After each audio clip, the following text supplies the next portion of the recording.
Hello everybody, it's November 25th, 2019. It's 11:30 a.m. Pacific, 2:30 p.m. Eastern.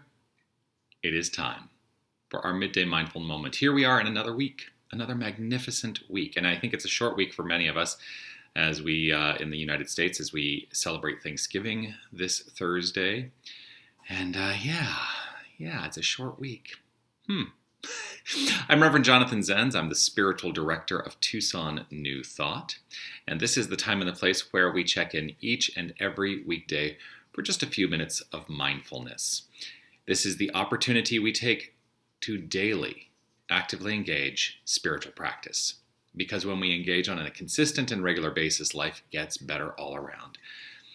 Whether you're watching live or on the replay, do me a favor and post a comment. Let me know that you are here. So there's that comment section.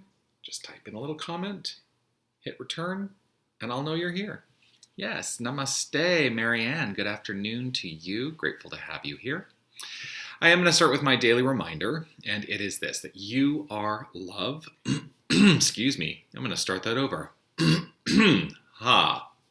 You are love. You are light. You are life. You are magnificent. Take the time to reflect on your magnificence, on that sense of magnificence that is the core of your beingness. Let yourself be motivated by that today and every single day. Yes. So I have this quote that I want to read today. It's from The Science of Mind by Ernest Holmes. And it speaks to the core of really what my approach to understanding our spiritual nature is in relationship to our experience of life. Logan, hello. Grateful. Actually, Logan, I think this is going to resonate with you. And I trust that everyone who is here is going to hear exactly what they need to hear today. But here's the quote. Ernest Holmes writes this: "So much of our ordinary thinking lapses into habitual patterns, with little variation from one day to the next. Our lives mirror this and fall into serial monotony, interrupted by episodes of trouble, panic, and loss.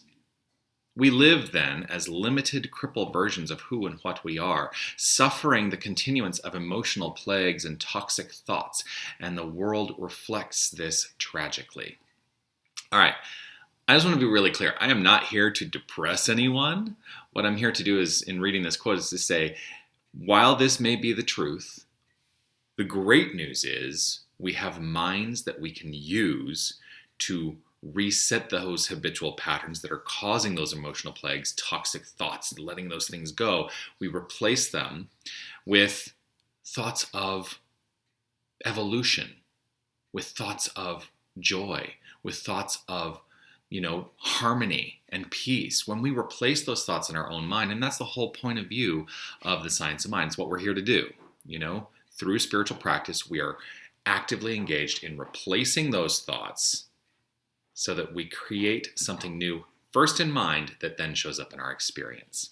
So we don't need to live as limited, crippled versions of who we are. When we remember who we are, that we are that magnificent, divine, evolutionary energy. That's what we are. And when we truly live that, then we don't need to experience those terrible things that we may experience. So putting our mind to right is the thing that allows us to begin to remove all discord from our experience. Are you ready to remove some discord from your experience? Well, let's do that. If you're in a place where you can close your eyes and it's comfortable and safe for you to do so, I'm going to invite you to have that luxury and just allow yourself to take this all in.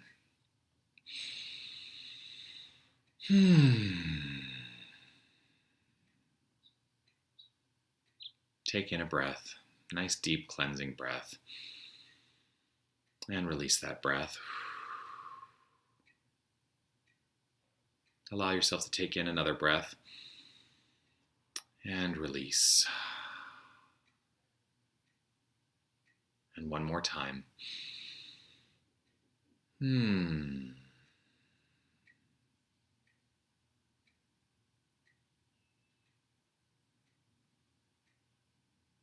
I am here. I allow myself to be rooted in this secure knowledge. There is only one power. There is only one presence. There is only one source for all that is. And there is nothing else. There is absolutely nothing else. There is only the absolute. And the absolute expresses itself in myriad ways. And it shows up as the construct of what we perceive and experience as life. And this is who and what we are. For if there is no separation, if there is nothing other than source, we are that source. I am that source. Each and every one of us is that source. And we have the unlimited potential of that source at our beck and call. All we need do is use our mind, our share of this infinite universal mind, for our decisions to come into fruition.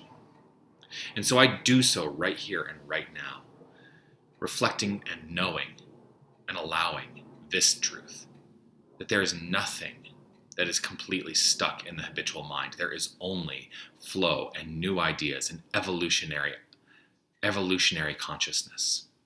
That this is who and what I am. This is how I am expressing right here and right now. And this is how each and every one of us is expressing right here and right now. I simply welcome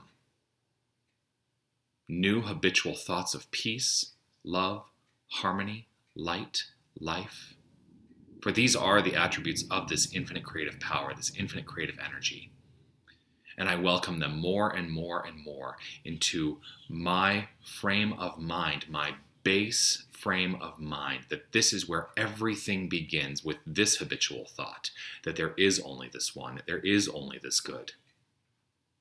And as I do so, everything in my life aligns accordingly.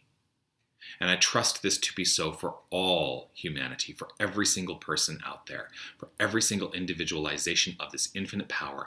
Each and every one of us is rooted in and as the good. For there is no separation from the good. There is only this perfect flow.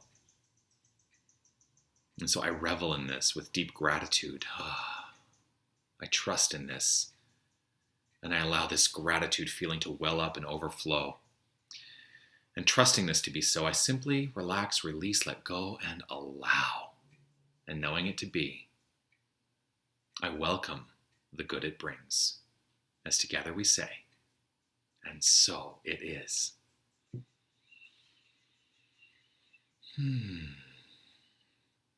So that's the call to each and every one of us, to be in the flow of good and let that become our habitual thought this week. Oh, well, I am so grateful that you've taken the time to hang out with me for a couple of minutes. I'm always grateful for that. It's a week of Thanksgiving and a life of Thanksliving, right? Keep an eye out for more opportunities for the Midday Mindful Moment. I do show up right here on Facebook every single day at 11:30 a.m. Pacific and 2:30 p.m. Eastern. I am posting these over on YouTube. Have you liked our YouTube channel or subscribed to our YouTube channel? You should do that. If you haven't already, I would love for you to like or love this video. Give it a reaction. Comment on this video. Share this video so that we can spread this good and magnify our mindfulness practice. Just as a reminder, this coming Wednesday, we do not have our weekly meditation, as it is the night before Thanksgiving. I'm going to allow myself to be home and cook some pumpkin pie. And literally that's what I'm going to be doing. We do continue our Sunday gatherings, a contemplative experience at 9 a.m., our celebration gathering at 10:30 a.m. And please join us for that, either in person at 4500 East Speedway here in Tucson, or you can always join us on Facebook. Keep an eye out on Facebook, Instagram, and our website for all the latest and greatest that is happening at New Thought. Oh, Linda, waves to Jay and the others. Thank you for calmness today. You're welcome. Yeah, I feel very calm today. Yes, but do check out our website. Keep an eye out for all the good stuff. There are so many ways to celebrate the magnificence that is you.